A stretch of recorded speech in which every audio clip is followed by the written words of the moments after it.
Good day and welcome back to another DBZ Dokkan battle video. In this video we're going to be taking a look at the TEQ Gohan and Goten GT and basically get a good look at how well they do at Link level 10 and 100% in the Hidden Potential system.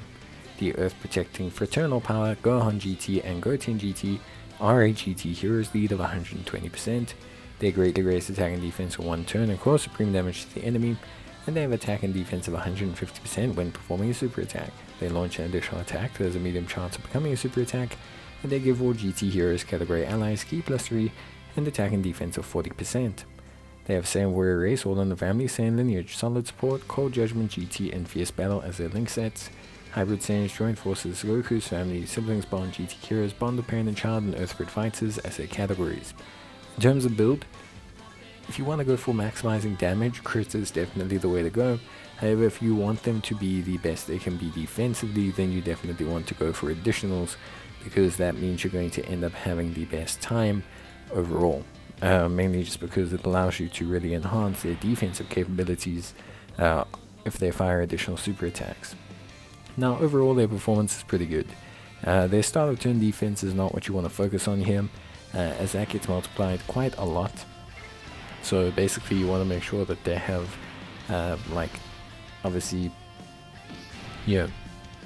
pretty good start turn defense, but because they gain all of their attack and defense on super, that number changes quite dramatically, and they also benefit a ton from support.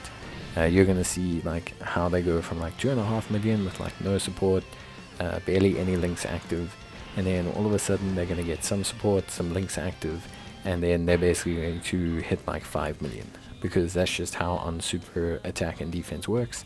It's essentially just a massive way in which to boost characters once they super attack. What this means is that they're not going to be good in events obviously where there's AoE. However, they are really solid still. They can very often hit over 400k defense. I think they're really solid at that.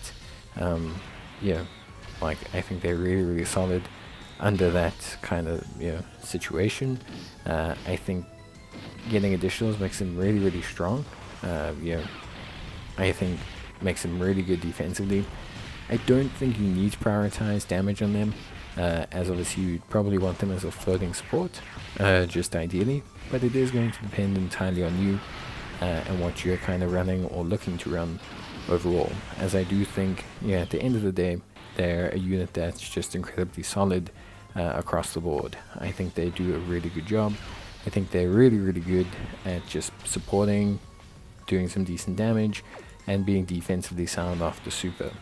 I wouldn't say that they break the game in any way, but I actually do think they've aged really well.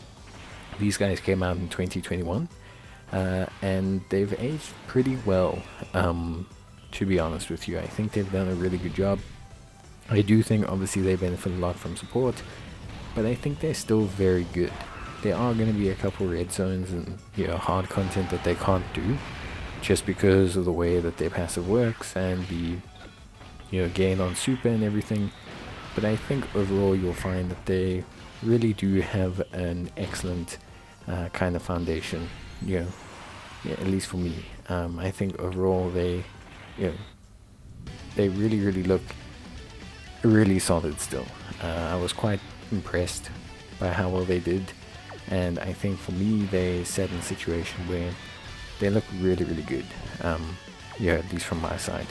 I think they still support really well. I think they have the correct kind of build. Like I said, I think going the defensive minded build is probably the play, since you just kind of want them to augment the other super strong GT Heroes category characters. But I don't think it's wrong, to give them a bit of crit. I think they can do still some nice damage and be a really good floater. I just think they have everything it takes to be a really solid option in that regard. Big thing with them is obviously their links. I'd say overall their links are a bit of a mixed bag. No prepared for battle, so it does give them some problems. GT is obviously fine for a GT team, but outside of that they only really have Saiyan Lineage as a key link, which historically isn't the most common. And then of course they do have Cold Judgment and All in the Family, which are very big defensive links, but also very rare or hard to get together. Like, to get both of those links at the same time is traditionally quite difficult. It's not really something you can do super easily, so it's not like the easiest thing to pull off. And so it does impact their defense quite a bit. You will have seen, like, getting both of them active pushes them up to like 150k, getting one of them active pushes them up to like 130k. So there is an incentive to get both. Same warrior race, pretty relatively common. Solid support's obviously quite common as a support. They gain a lot from link leveling. Comparative to other units, GT gives it 10% attack and defense, Cold Judgment 5% more defense, All in the Family 5% more defense, and Lineage 5% more defense. So all of a sudden that's like 20-25% more defense that they gain out of their links, which is pretty big. Obviously, barring if you can get them all activated at the same time, which is still a crucial component of that. But yeah, I would say overall, they're pretty solid. They're going to be okay on Hybrid Saiyans. They're going to be okay on Goku's family. They're going to be okay on most of their teams. I will just say you probably want to run them on GT. GT Heroes just feels like the right team for them. You can get GT and at least one of All in the Family or Cold Judgment active relatively easy, and I think their support capability is a big reason why you want to take them. Having a good support that's defensively sound after Super is most teams' dream, and enables you to really kind of facilitate a lot more units and just kind of build teams a lot easier. So I will say, for me, I think that it's important to get them and to make them function, and I do think at the end of the day, yeah, I think they are solid in that regard. At least that's my opinion. Of course, it's completely up to you guys how you want to run them. But yeah, I do think they're really, really good. But that's it from me. I'll see you guys in the next one. And yeah, as always, take care, stay safe, and thank you so much for watching. And I'll see you guys in the next video. Until then, bye.